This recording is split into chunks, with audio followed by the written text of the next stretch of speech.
Bismillahirrahmanirrahim. Assalamualaikum warahmatullahi taala wabarakatuh dan selamat sejahtera saya ucapkan kepada anda semua, terutamanya pelajar-pelajar yang saya kasihi sekalian. Nama saya Nurhanisa binti Muhammad Arif atau lebih dikenali sebagai Cikgu Hani. Okey, kita bertuah hari ini, kita masih lagi boleh berkumpul walaupun hanya sekadar di alam maya. Kita memang bertuah sebab kita berada pada zaman teknologi. Jadi kita masih boleh meneruskan sesi pembelajaran kita, dan untuk pengetahuan anda, kami memang sedaya upaya untuk memberikan perkhidmatan terbaik buat anda semua. Okey, jadi sebelum saya meneruskan kelas kita pada hari ini, suka saya untuk mengingatkan anda semua bahawa sesi pembelajaran ini hanya akan dijalankan selama 15 minit, diikuti dengan sesi menjawab latihan yang disediakan. Kemudian 10 minit terakhir anda akan diberikan peluang untuk bertanya soalan. Selepas 10 minit kami akan menutup soalan dan kami akan menjawab soalan-soalan yang telah diajukan kepada pihak kami. Okey. Sekarang saya harap anda semua telah bersedia dengan modul biologi tingkatan 5 bagi bulan Mac. Okey, seperti okey, jangan lupa untuk like page ni jika anda suka. Okey, kita akan teruskan. Okey, macam kita tahu pada minggu yang lepas kita telah belajar tentang sistem rangka dalam badan manusia, dalam ikan, burung dan juga cacing dan belalang. Okey, pada hari ini kita akan teruskan. Jadi semua untuk organisma semua kita dah habis. Jadi hari ini kita akan belajar sama-sama tentang masalah sistem otot rangka.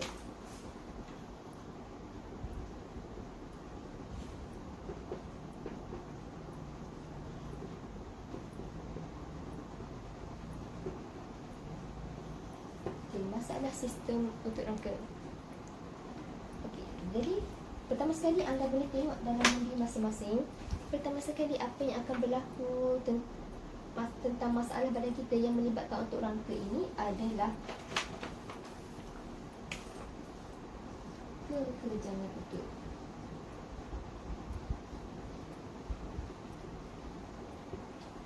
Macam mana, pernah alami kekejangan otot tak?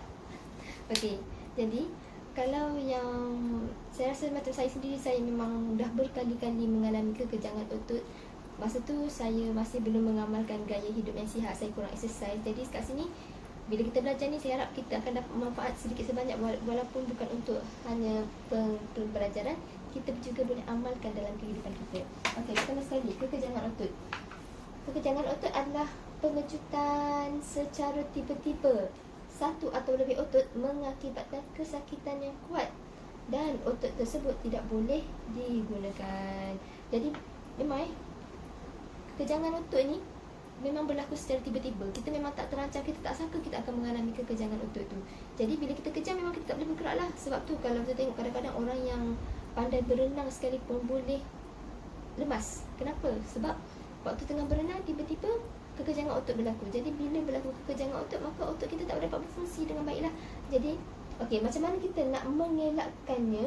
Okey, jadi kita kena, first kali kita kena tahu sebab dia, kenapa boleh berlaku ni kekejangan otot ni. Jadi kekejangan otot ni berfungsi daripada kurangnya regangan. Jadi kita perlu sentiasa meregangkan otot kita, dan bila kita kurang meregang, jadi pengumpulan aksid laktik dan kekurangan garam natrium. Jadi garam pun kadang-kadang, natrium ni kadang-kadang boleh, garam yang kita ambil, garam yang kita makan dekat rumah tu biasanya natrium klorida. Jadi sekarang ni kekurangan garam itulah yang menyebabkan sukarnya berlakunya tidak balasnya pergerakan otot tu. Jadi ada 3 sebab: kurang regangan, pengumpulan aksid laktik ataupun kekurangan garam natrium.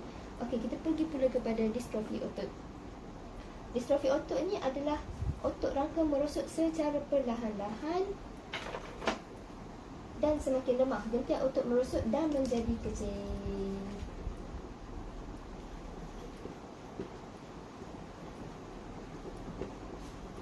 Sebenarnya ni anda bayangkan ni, anda punya otot lengan tu. Biasanya otot kita lengan ni, kita punya otot ni besar kan. Makin kita exercise, makin besar kita punya otot. Tapi bagi orang-orang yang mengalami distrofi otot ni, otot dia akan jadi kecil saja. Sebab apa? Otot dia mengalami mengalami kemerosotan secara perlahan-lahan. Jadi kita tak perasan pun benda ni sebab dia berlaku secara perlahan-lahan, tapi kita akan dapati otot kita semakin lama semakin lemah. Semakin lama semakin lemah. Jadi kalau normal dia lagi otot dia lagi berotot lah.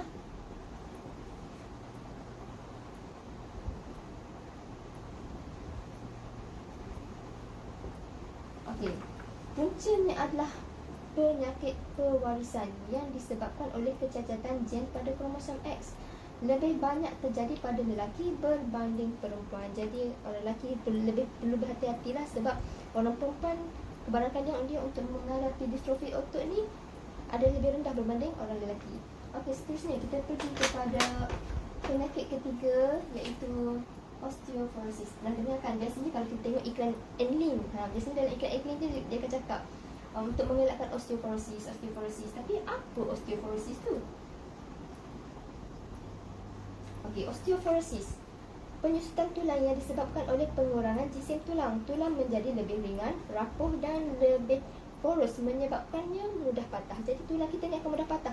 Jadi bila kita tahu osteoporosis ni adalah menyebabkan otot menjadi rapuh, jadi kita tahulah jadi apa yang berlaku sebenarnya. Puncanya adalah kadar penyerapan mineral, kalsium dan fosforus dari diet kita rendah berbanding dengan kadar pembendapan atau pembentukan tulang. Jadi sebab kita memang memerlukan kalium, kalsium dan juga fosforus untuk pembentukan tulang, tapi apa yang berlaku, inilah yang akan berlaku apabila penyerapan kalsium daripada pemakanan kita tu kurang jika dibandingkan dengan kadar pemendapan dia ke dalam tulang tu. Jadi sebab itulah kita berusaha menghasilkan susu yang berkualiti, seperti yang diiklankan dalam iklan-iklan. Jadi bila kita minum, kita mengambilnya dari segi pemakanan, jadi dengan harapan lebih banyak kalsium yang akan diserap ke dalam tulang. Okey, seterusnya adalah penyakit artritis.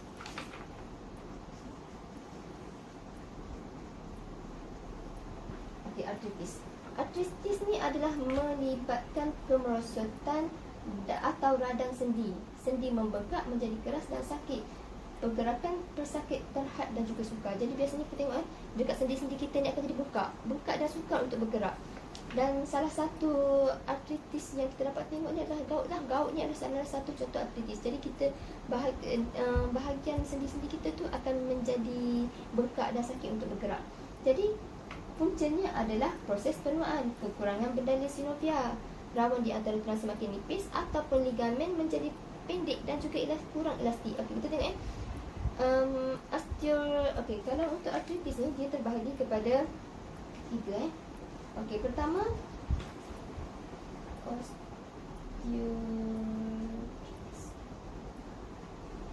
osteoartritis, kedua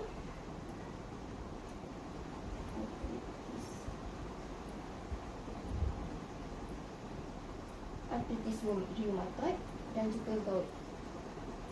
Okey, kita pergi dulu pada osteoartritis ni. Okey, apa yang berlakunya adalah rawan di sendi rosak disebabkan haus dan juga lusuh. Jadi bila kita pergerakan kita yang banyak, sebenarnya kita punya sendi tu yang sentiasa bergeser tu akan menjadi haus dan juga lusuh. Jadi hujung kedua-dua tulang akan tergeser akibat kehausan rawan. Jadi di antara sendi kita ni ada rawan kan. Okey, jadi sekarang ni apabila rawan tu menipis, maka sekarang ni apa yang akan berlaku adalah kedua-dua hujung tulang ni akan bergeser. Jadi geseran itulah yang menyebabkan berlakunya kesakitan apabila kita bergerak. Okey, sebab kalau kita tengok tu, kalau sendi sihat tu, untuk sendi yang sihat, dia akan ada satu lapisan di antara tulang tu. Jadi mengelakkan tulang tu daripada berlanggar antara satu sama lain lah. Jadi sebabnya rawan tu masih wujud lagi. Kalau untuk orang yang artritis ni, rawan dia tu dah lusuh, jadi dia akan berlanggar di antara hujung-hujung tulang. Okey, kita teruskan dengan artritis rheumatoid. Artritis rheumatoid ni adalah membran synovial yang bengkak dan juga radang. Okey, kita tahu dalam kita punya tu, di antara sendi kita tu ada satu ruang di mana dalam tu mengandungi membran synovial.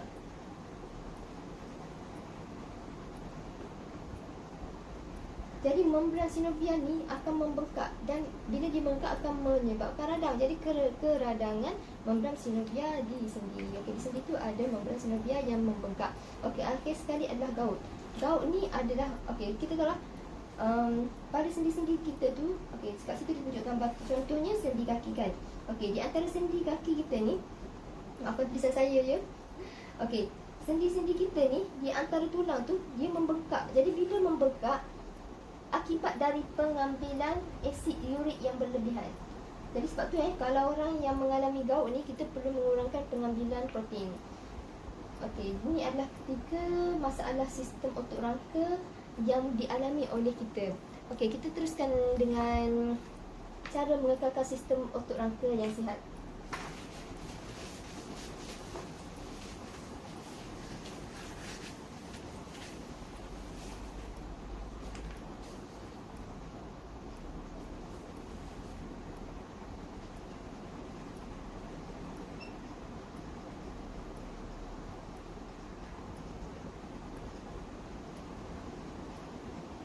Okey, ada 5 cara. Pertama sekali, dari segi diet.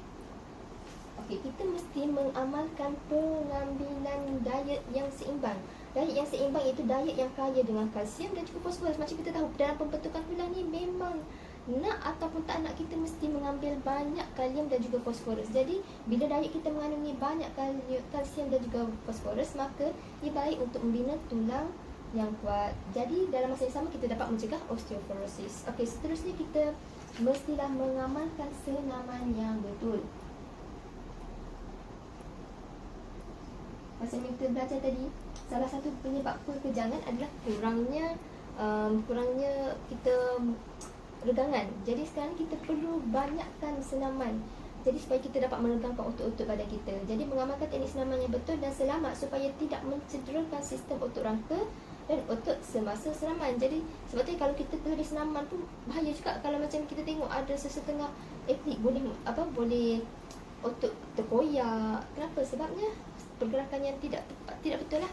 Okey, seterusnya mengambil langkah berjaga-jaga yang sesuai semasa aktiviti cegah. Jadi berjaga-jaga.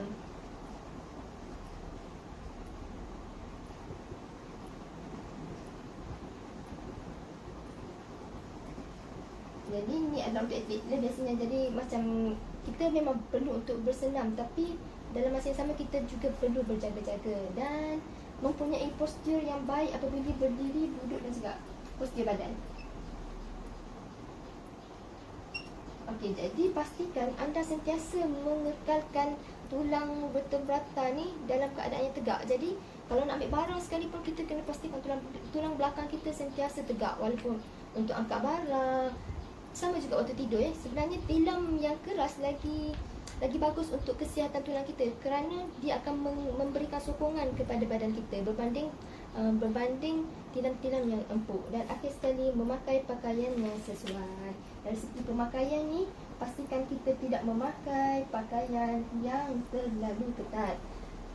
Okey, sokongan pada tumbuhan. Okey, habislah untuk haiwan, kita pergi pada tumbuhan pula. Jadi kalau untuk tumbuhan ni, sebab kita tahu tumbuhan akuatik ni dia memang tak ada kayu tau. Bila dia tak ada kayu, dia kata, jadi sekarang ni dia tumbuhan akuatik kurang mengalami masalah berkaitan dengan sokongan, kerana air memberi daya keapungan dan sokongan kepadanya. Jadi dia dapat sokongan daripada air. Tumbuhan darat mengalami masalah terkait graviti. Jadi sebab tu dia nak melebarkan daun untuk mendapatkan fotosintesis. Jadi memang banyak masalah untuk haiwan-haiwan darat ni. Tapi kalau untuk tumbuhan di darat, dia di air, dia tak mengalami masalah sangat sebab dia memang dah ada sokongan daripada air tersebut. Jadi ciri penyesuaian sokongan bagi tumbuhan darat adalah berbeza dengan tumbuhan akuatik yang hidup di permukaan air atau dalam air. Kita tengok. Pertama sekali, memberi kekuatan menahan rintangan angin. Okey. Ini adalah kepentingan sokongan pada tumbuhannya. Jadi pertama sekali, tumbuhan diperlukan sokongan untuk memberi kekuatan menahan rintangan angin. Jadi kalau pokok tu tak kuat, dia kalau angin datang dia akan patah, atau sebagainya. Kalau kita tengok pokok-pokok tak berkayu, contohnya seperti rumput, dia memiliki postur daun yang lembut. Jadi untuk mengelakkan berlakunya patah apabila terkena angin yang kuat. Kedua, untuk menampung berat tumbuhan. Jadi tumbuhan contohnya kalau kita tengok teratai, dia ada daun yang lebar. Kenapa? Sebab supaya dia boleh terapung di permukaan air dengan beratnya lah. Okey, dan akhir sekali, membolehkan tumbuhan kekal tegak dan mendapat cahaya matahari yang mencukupi.